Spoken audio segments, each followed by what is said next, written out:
Benvenuti a Sombra de Sonoragi, episodio speciali.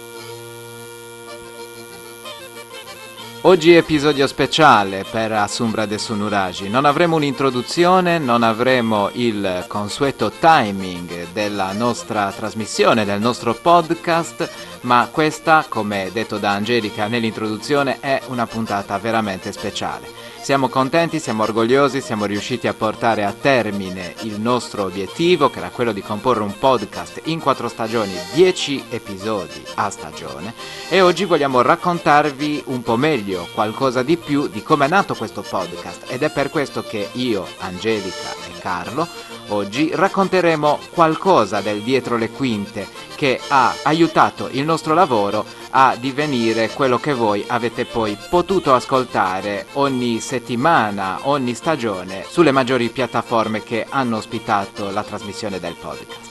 Lascio subito la parola ad Angelica. Ciao Angelica, come stai? Tutto bene? Adesso ce lo dici e vi racconterà meglio qualcosa di più su come è nata questa iniziativa. Angelica, a te la parola, tu che hai sempre guidato l'ascolto ai nostri ascoltatori, oggi invece sarai la protagonista di questa prima parte. Emozionata? Ciao Stefano e ciao a tutti i nostri ascoltatori che ci hanno seguito fin qua. Sì, sono particolarmente emozionata e non ti nascondo che sono anche un po' triste, perché comunque arrivare alla conclusione di questo progetto dopo ben 40 puntate un po' di tristezza nel cuore ce la lascia, devo dire la verità. Ad ogni modo sono anche molto contenta e permettimelo anche molto orgogliosa del lavoro che abbiamo fatto, perché l'abbiamo sognato ormai più di un anno fa questo lavoro, e l'obiettivo delle 40 puntate, delle 4 stagioni sembrava tanto lontano, e invece l'anno è volato ed è stata veramente una bellissima esperienza. Spero lo sia stata anche per voi che ci state ascoltando. Oggi vi raccontiamo un pochino come è nata l'idea di Sombra de Sonoragi. È un'idea che è nata in casa, possiamo dire così, durante il lockdown. Tra le tante cose che il lockdown ci ha ispirato a fare, in casa Fadda mio padre ha deciso di rimettere finalmente a posto tutte le poesie che aveva scritto nel corso del tempo, nell'arco di più di 40 anni. Erano delle poesie scritte su fogli sparsi, quindi lui aveva il desiderio, con tutto questo tempo a disposizione, di digitalizzarle finalmente, trascriverle al computer in modo tale da conservarle in modo più agevole, anche più ordinato e più duraturo. Lui si trovava a Barumini, il nostro paese, mentre io ero a Cagliari con Stefano, e l'ho convinto, dopo un po' di insistenza, perché devo dire la verità, papà è stato sempre abbastanza riservato con la sua produzione poetica, l'ho convinto a farmele leggere, l'ho convinto a mandarmele, e sono rimasta veramente affascinata, perché io ovviamente qualcuna delle sue poesie la conoscevo, ma molte mi erano proprio sconosciute, anzi devo dire moltissime, per cui ho deciso di condividerle con Stefano, di condividere la lettura insieme, anche se lui è di Carloforte, quindi in realtà la sua lingua locale è il tabarchino e non il sardo, però ormai l'abbiamo un po' sardizzato, diciamo così. E anche a Stefano sono piaciute tantissimo, si è innamorato del suono di queste poesie, della loro melodia, dei loro contenuti anche. E così è stato Stefano ad avere l'idea di fare qualcosa di più con queste poesie, di non tenerle soltanto per la nostra famiglia, ma di condividerle anche con gli altri in un formato un po' innovativo, perché siamo un po' abituati alle raccolte di poesie bellissime, di poesia campidanese, di poesia anche di molte parti della Sardegna, però noi per primi non avevamo mai avuto familiarità con un podcast in sardo, podcast che è diventato un mezzo particolarmente comune negli ultimi anni, e per cui piano piano abbiamo lavorato insieme a questa idea fino a farla diventare Sombra de Sonoragi, un nome ovviamente simbolico che esprime un po' come ci sentiamo davanti alla poesia sarda, ma non solo, davanti all'intera lingua sarda e alla cultura sarda. Ci sentiamo un po' protetti dall'ombra appunto di questo nuraghe simbolico, di questo patrimonio culturale che ci sovrasta, ci sostiene e ci protegge in un certo senso. E noi cerchiamo di farci forza di questo enorme patrimonio culturale per costruire le persone che siamo oggi, i sardi che vogliamo essere oggi e la lingua sarda che vogliamo portare avanti oggi, perché passa veramente da ognuno di noi. La vita della nostra bellissima lingua sarda passa veramente da ognuno di noi.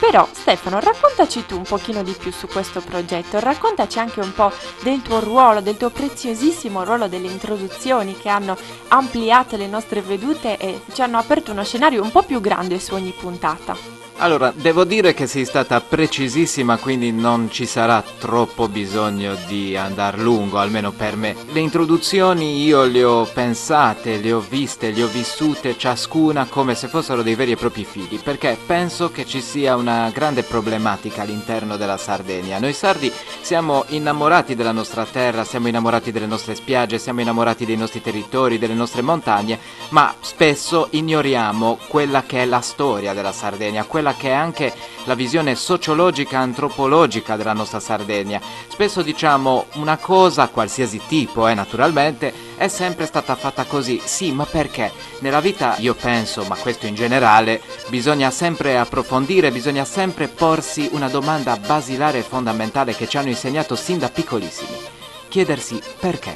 Ecco, attraverso le introduzioni ho cercato di chiedermi sempre un perché ulteriore rispetto a quella che era la risposta che mi sarebbe venuta forse più immediata. Ed è così che sono nate molte delle introduzioni, cercando appunto di parlare di quella Sardegna che non è solo la Sardegna odierna, ma era la Sardegna del passato, quella che è la Sardegna che ci troviamo oggi a vivere, ma anche in qualche puntata, e te lo ricorderai, abbiamo parlato anche delle prospettive future della Sardegna, perché ricordiamoci, tu hai detto cose molto importanti, la lingua di oggi, il patrimonio culturale odierno. Certamente, però noi, se abbiamo fatto questo podcast, l'abbiamo fatto per dimostrare che è possibile ancora, e anche per i giovani, e anzi ancora meglio, giovani in sinergia con le persone più mature, riuscire a creare qualcosa che sia veramente fattibile, ascoltabile e fruibile da parte di tutti. Questo significa attivarsi concretamente affinché la lingua sarda non muoia, affinché la lingua sarda continui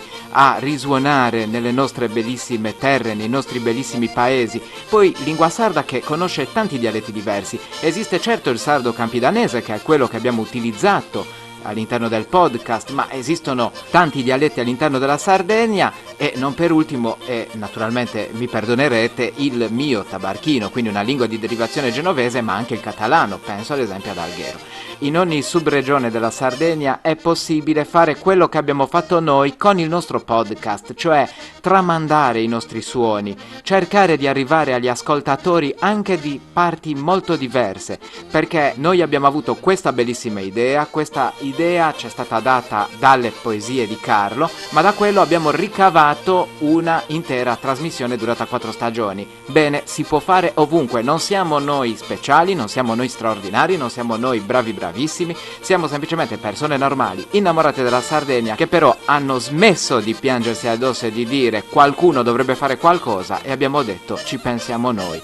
Ci assumiamo questo rischio con tutto quello che ne è comportato, cioè tanta fatica, tante ore di registrazione, tanti punti di vista diversi poi da dover far collimare all'interno di un'unica visione, ed ecco che è uscito fuori questo prodotto. Non so se sia stato ottimo, bello, bellissimo, sufficiente, sicuramente avremmo potuto fare di più. Abbiamo fatto del nostro meglio, l'abbiamo fatto per la nostra Sardegna. Adesso, visto che non vogliamo trattenere però ancora a lungo i nostri ascoltatori che avranno la pazienza ancora di ascoltarci in questa bonus track, io voglio chiederti una cosa, per Angelica. Voglio chiederti, c'è stata un'introduzione che ti è piaciuta più di qualcun'altra? Dimmi se c'è qualcosa che ti ha attirato di più, oppure qualcosa che non ti è proprio piaciuta, perché diciamoci la verità, le critiche, se non le facciamo prima di tutto in famiglia, dove le andiamo a reperire, dove le andiamo a prendere? Guarda, in realtà con questa domanda mi metti un po' in difficoltà, perché non per essere ruffiana, però sinceramente mi sono piaciute tutte le tue introduzioni, nonostante molte volte i temi si somigliassero, perché una cultura intera naturalmente è fatta anche di cose che si somigliano, si è riuscito a renderle tutte molto diversificate, quindi devo dire che ho imparato tanto dalle tue introduzioni. Spero sia stato così anche per i nostri ascoltatori, ovviamente. Però rilancio e chiedo a te, c'è un dicciu e una poesia che ti sono piaciuti in particolare più di altri? Ma certo che sì, perché alla fine anche noi siamo fatti di emozioni, di sentimenti, quindi ci sono assolutamente quelle che mi sono rimaste particolarmente nel cuore, nonostante la bellezza di ciascuna. però penso che come poesia ti posso dire tranquillamente senza ombra di dubbio Gandu Proidi, perché è una poesia veramente bella che richiama tutti i suoni della natura e sembra di vivere davvero immersi in quel quadro dipinto, come dicesti tu durante la registrazione di quell'episodio, un quadro dipinto nei mesi autunnali. Sembra proprio di essere uno dei personaggi di quelle pitture. Bellissimo e emozionante, e ogni tanto vado a riascoltarmela perché mi fa venire veramente i lacrimoni, devo essere sincero. Come Dicius invece devo ammettere che ho avuto qualche difficoltà in più, perché naturalmente non parlando, non essendo un locutore della lingua sarda, molti non li capivo, però ce n'è stato uno che mi è entrato nel cuore, che è stato forse il primo che sono riuscito a capire, che è quello, e non farmelo dire in sardo perché ne uscirebbe un impropero e chi ci ascolta naturalmente avrebbe ben donde di dire che io non sono sardo, però è quello che parla della lumaca, che rassomiglia la donna alla lumaca. Quindi lo conosciamo tutti, questo Dicciu che è molto bellino, è molto carino, è molto simpatico e divertente, e quello mi è rimasto veramente nel cuore. Penso, Angelica, che abbiamo detto anche fin troppo. Questa era solo una bonus track, quindi una puntata speciale per raccontare un po' meglio la nostra esperienza e per congedarci dal nostro pubblico. Io ti lascio il microfono per i saluti finali. Naturalmente noi rimaniamo a disposizione sempre nelle nostre pagine Facebook, la nostra pagina YouTube, il nostro materiale rimarrà in onda e speriamo naturalmente che continui ad essere ascoltato. Un'ultimissima cosa, rimanete sintonizzati sulle nostre frequenze, che sono quelle appunto delle pagine social, perché presto potrebbe esserci qualche succosa novità. Noi continueremo a lavorare per la lingua sarda, per la nostra Sardegna. Non finisce qui il nostro impegno, anche se qui finisce il nostro podcast. Ciao Angelica, ciao Carlo che parlerà dopo di noi. Grazie mille per questa bellissima esperienza a tutti voi ascoltatori e a noi che abbiamo comunque cercato di rendere il nostro impegno fruibile a quante più persone possibili. A presto. E in moi può acabare in bellezza se riaso st'anima vera di questo podcast. Su chi ha scritto in poesia più bella che ci sia in suo mondo. D'uscire sta villa, vero? Poi mai punti di AI, ci teneva pazienza. Tocca da babbo in moi, salutate i bu, ischisi punta scutendi de oramai, un che de tempus. Devo, se devo salutare a pustesi di questo traballo che è seguito per un anno in compagnia di Angelica e Stefano. 40 poesie sa cosa mia e 120 dici sardos se ho fatto ascoltare tra Tongiu, Hierro, Berano e Stari. Sabidea è nasce vuita sempre per spago al regionale che sta in lingua sarda e i giovani sono ancora per spago e in sandusu non si scaresciamo su consiglio o meglio su avvertimento che sono da suo professore Giovanni Lillio che mori di Salimba mori di un popolo. E noso sarduso, noso de peuso scaresci mai, che in terra nostra e sa gente nostra, teni di valori, storia, cultura, folclori, mari, tradizioni e aria sana, che nessuno in suo mondo teni di commenti in isola de Sardegna. Augusto, se sono un popolo importante. E in Sanduso, che sto neuso sa lingua sarda, tra de noso e quei giovani sono ancora de bruso. E facciamo in modo che i nostri politicanti si facciano da dedotto pavonere in ogni scuola de Sardegna, su obbligatorietà di studiare pure la lingua sarda come ti lo fanno in altre lingue straniere.